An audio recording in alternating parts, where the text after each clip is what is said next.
Good morning everyone. আমি বিলাস সরকার, Ramakrishna mission শিখন মন্দিরের ছাত্র। আমার রোল নাম্বার MF46।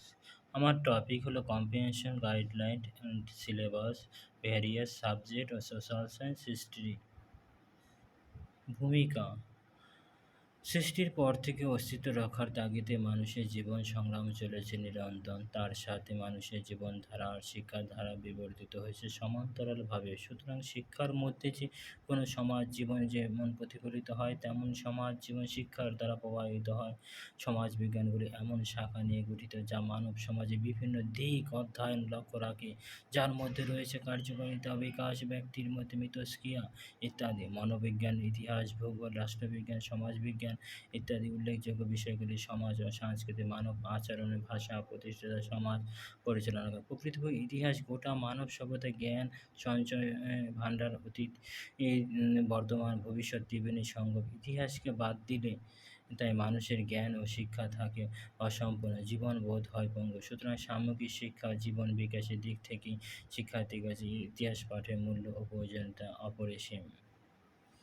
সমাজবিজ্ঞান শিক্ষার উদ্দেশ্য: সমাজবিজ্ঞান শিক্ষা শিশুকে তার অতীত ও বর্তমান সামাজিক, সাংস্কৃতিক, ভৌগোলিক পরিবেশের সঙ্গে পরিচয় ঘটাতে সাহায্য করে।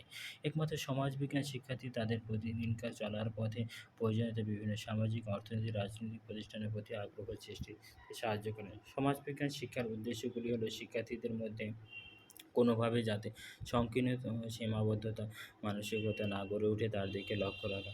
এই জন্য সমাজবিজ্ঞান শিক্ষার পাঠ্যসূচি এমনভাবে রচনা করা হয়েছে যাতে তার শিক্ষার্থীদের সহ্য ক্ষমতা, মানসিকতা, উদার চেতনতা বৃদ্ধিতে সাহায্য করে। সমাজবিজ্ঞান যেহেতু দেশ ও কাল ও নির্বিশেষে মানুষের কথাই বলে, তাই আমরা বলতে পারি ভারতীয় সংস্কৃতির ধারক বাহক হিসেবে কাজ করে সমাজবিজ্ঞান। দেশপ্রেম গঠন, ইতিহাসের ভূমিকা বিশেষ গুরুত্বপূর্ণ। ইতিহাস পাঠের ফলে শিক্ষার্থী স্বদেশপ্রেমের প্রতি শ্রদ্ধা, মমত্ববোধ সৃষ্টি ও দেশের ঐতিহ্য প্রতি শ্রদ্ধাপরায়ণ করে তোলে। অন্তরে জাতীয়তাবোধ সৃষ্টি। ইতিহাস শিক্ষার্থীদের নাগরিক সংঘ, নাগরিকদের অধিকার, দায়িত্ব, কর্তব্য সম্পর্কে সচেতন করে তোলে। শিখন সম্পদ: শিক্ষাবিজ্ঞান ও প্রযুক্তি বৈপ্লবিক পরিবর্তন ঘটেছে, সেই পরিবর্তনের ধারায় বিকাশ লাভ করেছে শিক্ষা প্রযুক্তি। এই শিক্ষা প্রযুক্তি বিবর্তনের সূত্র ধরে কয়েক দশক পরে এসেছে একটি নতুন ধারা, শিখন সম্পদ নামে। এই জ্ঞান অর্জন তথা অভিজ্ঞতা লাভের আমাদের নির্ভর করতে হয় চক্ষু, কর্ণ, নাসিকা, জিহ্বা, ত্বক নামে জ্ঞানেন্দ্রিয়গুলির উপর। বস্তুত আমাদের অভিজ্ঞতা লাভ ও জ্ঞান অর্জনের ক্ষেত্রে দর্শন ও চবনেন্দ্রিয়ের ভূমিকা সর্বাধিক। মানুষের জ্ঞান লাভের ক্ষেত্রে গ্রহন্ত অগ্রহন্ত উভয় প্রকার সামগ্রিক নানাভাবে গুরুত্বপূর্ণ। এইসব শিখন সম্পদের মধ্যে উল্লেখযোগ্য হলো পাঠ্যপুস্তক, আখর গ্রন্থ, অভিধান, অনুশীলনমূলক বই, প্রশ্নভাণ্ডার, ব্ল্যাকবোর্ড, ঝাড়ন, বেতার যন্ত্র, টেপ রেকর্ডার, মানচিত্র, চার্ট। বিদ্যালয় সর্বোপরি শিক্ষার্থী। কোর্স কন্টেন্ট: ইতিহাস পাঠে পাঠ্যসূচি পাঠ্যক্রম অনুযায়ী নির্বাচিত বিষয়বস্তু সতর্কতা অবলম্বন করা হতে হয়। কারণ ইতিহাসের ধারা, ঘটনা, সময়, বিষয়বস্তুর ধারাবাহিকতা বজায় রাখে। সাধারণত দেশের একটি শ্রেণী পাঠ্যপুস্তক কয়েকটি চ্যাপ্টার বা ইউনিটে বিভাজিত করতে হয়। আবার চ্যাপ্টারকে সাব ইউনিটে বিভক্ত হয়, বিষয়বস্তু উপস্থাপন করতে হয়। বিষয়বস্তুগুলি পূর্বের শ্রেণীর সঙ্গে সঙ্গতিপূর্ণ কিনা, নির্দিষ্ট শ্রেণীর উপর উপযোগী কিনা পর্যালোচনা করতে হয়। পাঠ্যপুস্তক বিষয়বস্তু নির্বাচনের সময় শিক্ষার্থীর বয়স, আগ্রহ, রুচি, প্রবর্তন গুরুত্ব দিতে হয়। বিষয়বস্তু নির্বাচনের বিষয় পদ্ধতি যেমন আছে একক কেন্দ্রিক পদ্ধতি, কালাক্রমিক পদ্ধতি, বিষয়ক্রমাগত পদ্ধতি, অতিক্রমিক পদ্ধতি। দশম শ্রেণীর পাঠ্যসূচি তুলে ধরা হলো। সময়: পাঠ্যসূচি হলো পাঠ্যক্রমের অংশবিশেষ। সাধারণত পাঠ্যক্রমে একটি বিশেষ উপাদান বিষয়বস্তু নিয়ে পাঠ্যসূচি গঠিত হয়। কোনো শ্রেণীর একটি নির্দিষ্ট বিষয় কী বিষয়বস্তু পড়ানো হবে, তা কত সময়ের মধ্যে তা শেষ করতে হবে তার তালিকা তৈরি করা হয়। কোর্সটি পাঠ্যসূচি ৩টি অভিক্ষার মাধ্যমে ১ বছরের মধ্যে শ্রেণীতে পড়ানো শেষ করতে হয়। প্রথম অভিক্ষা পাঠ্যসূচি, দ্বিতীয় অভিক্ষা পাঠ্যসূচি, তৃতীয় অভিক্ষা পাঠ্যসূচি। শিখন পদ্ধতি: শিখন একটি জটিল কাজ। এই কাজটি সুষ্ঠুভাবে সম্পাদনের জন্য শিখন শ্রেণী নানা ধরনের কৌশল পদ্ধতি অবলম্বন করে থাকে। শিক্ষাদান বিভিন্ন পদ্ধতির প্রয়োজন আছে বলে বিভিন্ন পদ্ধতি মিশ্রণ ঘটিয়ে পাঠদান প্রক্রিয়া সফল করে তোলা হয়। এই পদ্ধতিগুলি হলো বক্তব্যতা পদ্ধতি, আলোচনা পদ্ধতি, উৎস পদ্ধতি, প্রকল্প পদ্ধতি, আঞ্চলিক পদ্ধতি প্রদর্শন ইত্যাদি। শিখন সহায়ক উপকরণ: শিখন কার্যকে যথাযথভাবে কার্যকরী করে তোলার জন্য শিখন শ্রেণী কতগুলি গুরুত্বপূর্ণ সামগ্রী ব্যবহার করে, যেমন পাঠ্যপুস্তক, চক, ডাস্টার, গোলক, মানচিত্র এগুলি। শিক্ষণ পাঠদানের ক্ষেত্রে খুবই জরুরিপূর্ণ।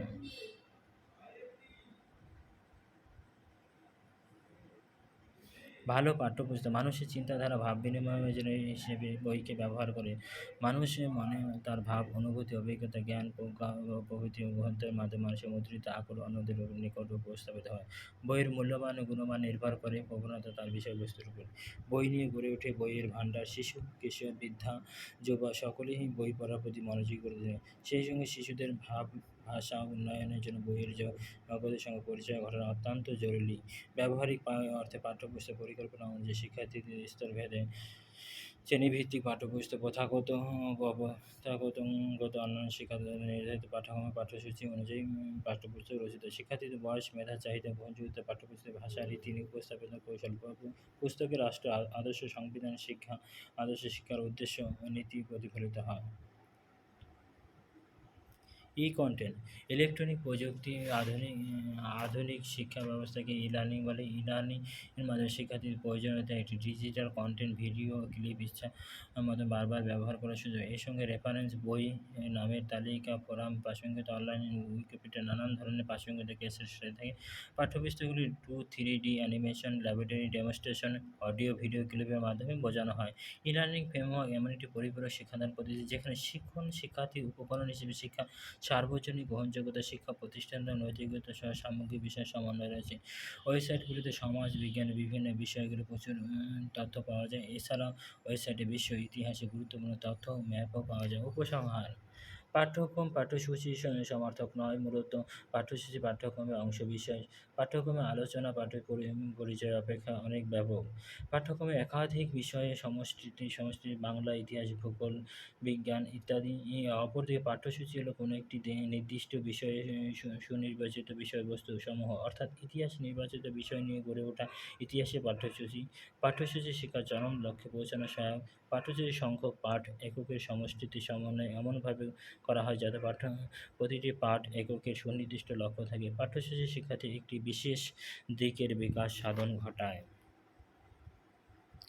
Thank you. নমস্কার।